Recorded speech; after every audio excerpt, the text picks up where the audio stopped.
আসসালামু আলাইকুম। Hello everyone, আমি মারিয়াজ কিচেনে আপনাদের সবাইকে জানাচ্ছি আন্তরিক স্বাগতম। আজকে আপনাদের জন্য নিয়ে এসেছি একদম ঘরোয়া, সহজ এবং সুস্বাদু একটি রেসিপি। আজকে বানাচ্ছি চিংড়ি শুটকি দিয়ে কচু শাক, গ্রামের গ্রান মাখা এক দুর্দান্ত পদ। চলুন তাহলে আজকে রান্নাটা শুরু করি। প্রথমে এখানে 1 আটি পরিমাণ কচু শাক ছোট ছোট টুকরো করে কেটে ধুয়ে পরিষ্কার করে তারপর খুব ভালোভাবে সিদ্ধ করে নিয়েছি। সাথে আমি মিডিয়াম সাইজের 3টি আলুর খোসা ছাড়িয়ে কিউব করে কেটে তারপর আলুগুলোকেও সিদ্ধ করে নিয়েছি।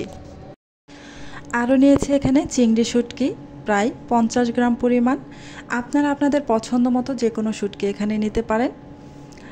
এবার চুলায় চলে আসলাম। চুলায় একটা প্যান বসিয়ে প্যানটাকে গরম করে এতে আমি পর্যাপ্ত পরিমাণ সয়াবিন তেল দিয়ে দিলাম। এবার তেলটা গরম হওয়া পর্যন্ত অপেক্ষা করব। তেলের পরিমাণটা আপনারা আপনাদের পছন্দ মতো দিতে পারেন, যে যেমনটা তেল খেতে পছন্দ করেন, কম বা বেশি। এই তো তেল গরম হয়ে গিয়েছে। এবার আমি এতে দিয়ে দিব ছোট সাইজের একটি রসুন কুচি। আমি ছোট সাইজের একটা রসুন খোসা ছাড়িয়ে কোয়াগুলোকে কুচি করে কেটে নিয়েছি। এবার নাড়াচাড়া করে রসুন কুচিগুলোকে ব্রাউন কালার করে ভেজে নেব। যে কোনো শুটকি রান্নার পূর্বে যখন মশলাটা কষাবেন, তেলের মধ্যে যদি এভাবে রসুন কুচি দিয়ে ব্রাউন কালার করে ভেজে তারপর মশলাটা কষিয়ে নেন, এতে করে শুটকির টেস্ট অনেক ভালো আসে। এবার আমি এতে দিয়ে দিব পেঁয়াজের পেস্ট, রসুনের পেস্ট আর জিরা পেস্ট। আমি এখানে 2টি মিডিয়াম সাইজের পেঁয়াজ, 2টি রসুন আর হাফ চা চামচ আস্ত জিরা, এগুলোকে আমি পেস্ট করে নিয়েছি। এবার নাড়াচাড়া করে সব কিছু একসাথে মিশিয়ে নিচ্ছি। কিছুক্ষণ নাড়াচাড়া করে ভেজে নিতে হবে, যতক্ষণ না পর্যন্ত পেঁয়াজ রসুন থেকে কাঁচা ফ্লেভারটা চলে যায়। চুলার আঁচ মিডিয়াম হিটে রেখে অনবরত নেড়ে চেড়ে আমি ভেজে নিচ্ছি।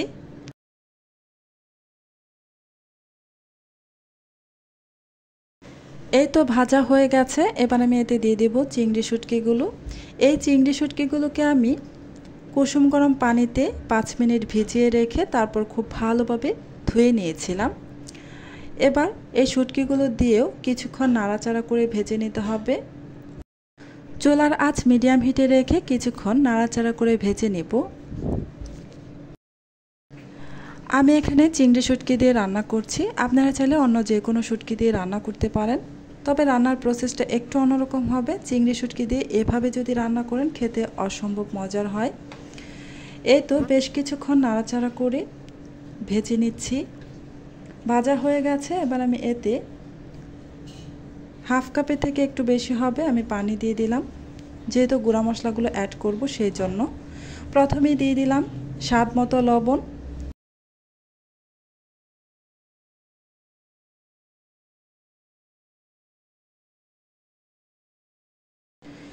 দিয়ে দিচ্ছি 1 চা চামচ পরিমাণ হলুদের গুঁড়া,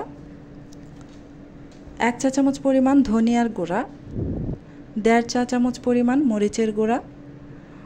অবশ্য বলে রাখছি, মরিচের গুঁড়া আপনারা আপনাদের পছন্দ মতো দিয়ে দিবেন, যে যেমনটা ঝাল খেতে পছন্দ করেন। এবার নাড়াচাড়া করে সমস্ত কিছু একসাথে মিশিয়ে নিচ্ছি। মশলাটাকে বেশ ভালোভাবে কষাতে হবে। এই মশলাটা যত ভালোভাবে কষাবেন এই রান্নাটা ততই টেস্ট হবে। চুলার আঁচ মিডিয়াম হিটে রেখে আমি নাড়াচাড়া করে মশলাটাকে কষিয়ে নিয়েছি। এই মশলাটাকে 2 বার করে কষিয়ে নিতে হবে। মশলা থেকে তেলটা ছেড়ে দিয়েছে। এ পর্যায়ে এসে আমি আরও কিছুটা পানি দিয়ে দিচ্ছি। এ পর্যায়ে খুব বেশি পানি দিবেন না, সামান্য একটু পানি দিয়ে আবারও একটু কষিয়ে নেবেন। এভাবে কেন কষাবেন সেটা বলছি।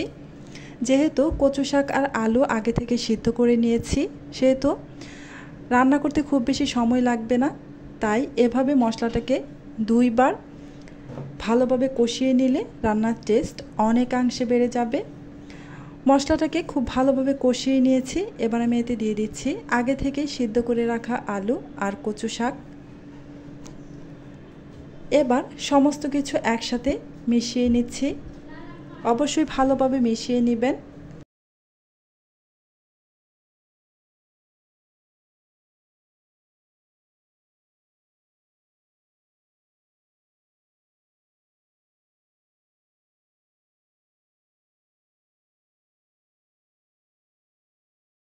বেশ কিছুক্ষণ নাড়াচাড়া করে খুব ভালোভাবে মিশিয়ে নিয়েছি। এবার ঢাকনা দিয়ে ডেকে কিছুক্ষণ অপেক্ষা করব। ফিরে আসছি কিছুক্ষণ পর ঢাকনাটা খুলে নিলাম। এবার নেড়েচেড়ে দিব। কিছুক্ষণ পর পর নাড়াচাড়া করে দিতে হবে, প্যানের গায়ে যেন লেগে পুড়ে না যায় সেদিকটা খেয়াল রাখতে হবে। কচু শাক যদি প্যানের গায়ে পোড়া লেগে যায় আর সেই পোড়াটা যদি উঠিয়ে কচু শাকের সাথে মিশিয়ে নেন, এতে করে এই শাকের টেস্ট একদম নষ্ট হয়ে যায়। তাই কিছুক্ষণ পর পর ঢাকনাটা খুলে নাড়াচাড়া করে নিতে হবে। এই তো কিছুক্ষণ রান্না করার পর এতে আমি দিয়ে দিচ্ছি কাঁচামরিচ, প্রায় 3-4টি পরিমাণ। আমি কাঁচামরিচগুলোকে ফালি করে নিয়েছি। আপনারা আপনাদের পছন্দ মতো দিতে পারেন। অবশ্যই কাঁচামরিচটা অ্যাড করার চেষ্টা করবেন, এতে করে এই কচু শাকের টেস্ট অনেকটাই ভালো আসে, খুব সুন্দর একটা ফ্লেভার পাওয়া যায় কাঁচামরিচের। নাড়াচাড়া করে নিচ্ছি। দেখতেই পাচ্ছেন আমার প্যানের গায়ে হালকা একটু লেগে গিয়েছে। যাই হোক, আমি আলতোভাবে নাড়াচাড়া করে নিচ্ছি যেন যতটুকু লেগে গিয়েছে তা যেন কচু শাকের সাথে মিশে না যায়, সেদিকটা খেয়াল রেখে আমি নাড়াচাড়া করে ঢাকনা দিয়ে রেখে 1 মিনিটের মতো চাপা দিয়ে রেখেছিলাম। যেহেতু কাঁচামরিচটা দিয়েছি সেহেতু 1 মিনিট ঢাকনা দিয়ে রেখে রাখলেই রান্নাটা হয়ে যাবে। কচু শাক রান্নাটা হয়ে গেছে। এবার আমি চুলাটা অফ করে দিয়েছি। এবার আমি আপনাদেরকে সার্ভ করে দেখাচ্ছি। এই তো তৈরি হয়ে গেল গ্রামের গ্রান মাখা দুর্দান্ত একটা কচু শাকের পদ। এই পদটা হলে গরম গরম ভাতের সাথে খেতে অসম্ভব ভালো লাগে। আপনারা চাইলে বাসায় একবার রান্না করে খেয়ে দেখতে পারেন। আশা করছি আপনাদের কাছেও অনেক বেশি ভালো লাগবে। আজকের এই রেসিপিটি যদি আপনাদের কাছে ভালো লাগে তাহলে আমার চ্যানেলটি সাবস্ক্রাইব করে পাশে থাকা বেল আইকনটি প্রেস করে রাখবেন।